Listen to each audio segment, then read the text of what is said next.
Alright, for our first experiment, we're going to show the effect of the surface tension of the water. Basic experiment, we're going to put some regular black pepper, ground black pepper in the tub, and you can notice how it's going to float right now.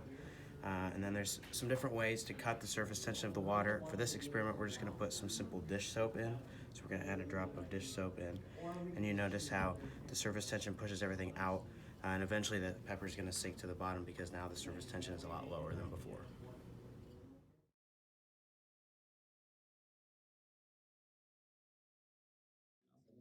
Alright, this is the theory behind a floating needle on water.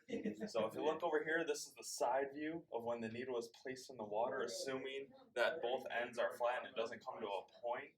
The diameter will be the length that overall matters, whether or not it will float. And this is just a preview of what the top view or other side view would be.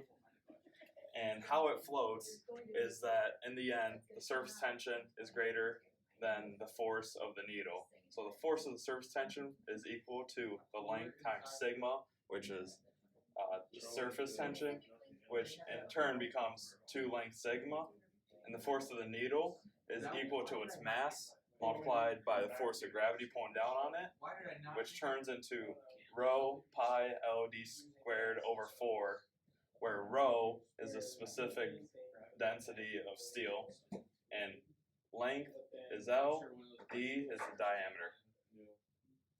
So here are the values for rho, sigma, and G. And once you make your inequality where force of surface tension is greater than force of the needle, it becomes sigma is greater than rho pi d squared over 8.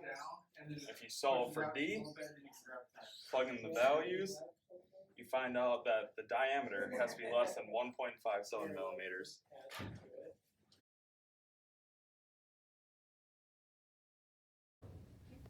Alright, so we've gone through the theory of why this needle should float in our experiment, and I know that was pretty boring, so I want to cut the tension and now talk about the experiment itself.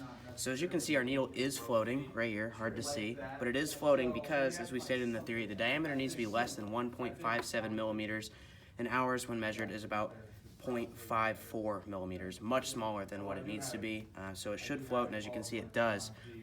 Now, kind of when we showed in the pepper on the water, adding something like dish soap will break that surface tension, and the needle should sink because now that sigma of water is not great enough to support the needle. So as you can see in this experiment, you add the soap and the needle immediately sinks.